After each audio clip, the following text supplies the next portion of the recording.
O primeiro conceito de análise que nós vamos precisar na nossa caminhada para chegar no objetivo final é o conceito de limite finito no infinito. O que é limite finito no infinito? O limite ser finito significa que o resultado do limite é um número real, isto é, um número finito.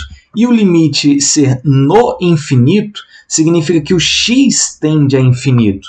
Então, o que nós queremos agora é uma forma rigorosa de definir limite de f de x quando x tende a infinito igual a L, e da mesma forma quando x tende a menos infinito. É claro que vocês já estudaram limite no cálculo, vocês sabem o que é limite. No entanto, o que eu quero agora, aqui na disciplina de análise, é uma forma rigorosa de definir esse limite.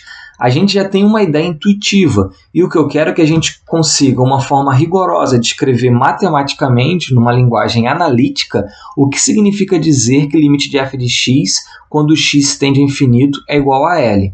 Bem, a ideia do limite, dizer que limite de f de x é igual a L, significa de alguma forma dizer que o f de x está ficando próximo do L. A gente precisa arrumar uma forma analítica de dizer isso, de dizer que f de x está ficando próximo do L, ou que f de x está se aproximando do L. E isso quando x está se aproximando de infinito, ou quando x está tendendo para infinito. Na verdade, dizer que x está se aproximando de infinito é algo contra-intuitivo, né? O que significaria estar próximo do infinito? Então, na verdade, x tender a infinito não é x estar próximo do infinito. X tender a infinito significa que x está assumindo valores arbitrariamente grandes. X igual a 10, depois igual a 100, igual a 1000, 1 milhão, 1 bilhão, 1 trilhão, 1 quadrilhão, e x com valores muito grandes. É claro que eu fui aqui em potências de 10, mas são 2 bilhões, 2 quadrilhões e 550 milhões e 370 mil. Eu estou querendo dizer apenas que x está assumindo valores grandes. Como podemos então definir de forma rigorosa o fato de limite de f de x quando x tende a infinito ser igual a L? Em outras palavras, como podemos definir de forma rigorosa o fato de que quando x está assumindo valores arbitrariamente grandes, o f de x está ficando próximo de L? Uma primeira tentativa seria dizer que a distância entre f de x e L está diminuindo, enquanto a distância entre o número x e algum número qualquer, uma constante fixada, está aumentando. Essa é uma boa primeira ideia, mas na verdade ela não vai funcionar.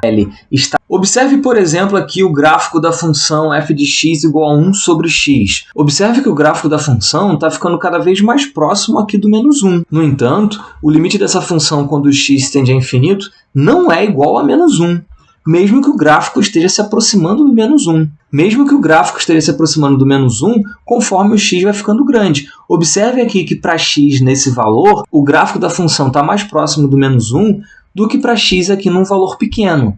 Quando x tem valor pequeno, o gráfico está distante do menos 1. Quando x tem valor grande, o gráfico está próximo do menos 1. Mas nem por isso ocorre do limite dessa f de x ser igual a menos 1. Ou seja, o fato da distância entre o gráfico e a reta menos 1 ficar cada vez menor não implica que o limite é igual a menos 1. Um outro exemplo que também encontraria essa tentativa é essa função aqui que vocês podem ver. Observe que, nesse caso, a distância entre o gráfico da função para a reta horizontal y igual a 0, isto é, para o eixo horizontal, não é decrescente. Por que não é decrescente? Ela oscila. Ó. Aqui a distância é pequena, depois a distância aumentou. Aqui a distância é pequena, depois a distância aumentou. Aqui a distância é pequena, depois a distância aumentou. Então, observa que a distância entre o gráfico da função e o eixo horizontal, a reta y igual a 0, não é decrescente. No entanto, nesse caso, o limite é sim igual a 0. Ou seja, o fato do limite ser igual a 0 não implica que o gráfico da função e a reta limite é decrescente. Ou seja, a distância para uma reta pode ser decrescente e o limite não ser essa reta, e pode o limite ser a reta, mas a distância não ser decrescente. Então, aquela nossa primeira tentativa, ela não é válida nem na ida nem na volta. Porque, embora a distância entre o gráfico da função e a reta y igual a menos 1 seja decrescente, o limite da função não é igual a menos 1. É porque, embora a distância aqui esteja diminuindo, ela não fica arbitrariamente pequena. A analogia que nós podemos fazer é a seguinte. Imagina que eu esteja viajando da cidade do Rio de Janeiro para a cidade de Volta Redonda. Ora, durante o meu trajeto, enquanto eu vou do Rio de Janeiro para Volta Redonda, a minha distância para a cidade de São Paulo está ficando cada vez menor. Quando eu estou, por exemplo, na cidade de Nova Iguaçu, na Dutra, caminho de Volta Redonda, a minha distância para São Paulo é menor do que quando eu estou na própria cidade do Rio de Janeiro. No entanto, se eu vou apenas até Volta Redonda, eu não chego próximo a São Paulo. Repetindo, quando eu vou da cidade do Rio de Janeiro até Volta Redonda, durante o trajeto, a minha distância para a cidade de São Paulo está diminuindo. No entanto, eu não chego próximo da cidade de São Paulo. Ou seja, a distância entre o gráfico da função e a reta diminuir não implica que o gráfico da função está se aproximando da reta. Então não basta que a distância do gráfico para a reta L seja decrescente, e nem é preciso na verdade.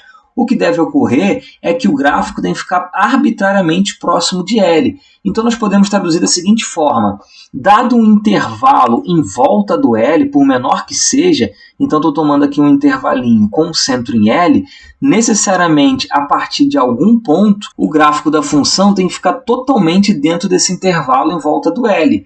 Se eu diminuir o intervalo, ainda assim tem que existir um elemento aqui no eixo horizontal, tal que a partir dele o gráfico da função fique totalmente dentro do intervalo dado. Esse intervalo aqui é uma espécie de desafio. Imagine que eu quero te provar que o limite da função é igual a L quando x tende a infinito.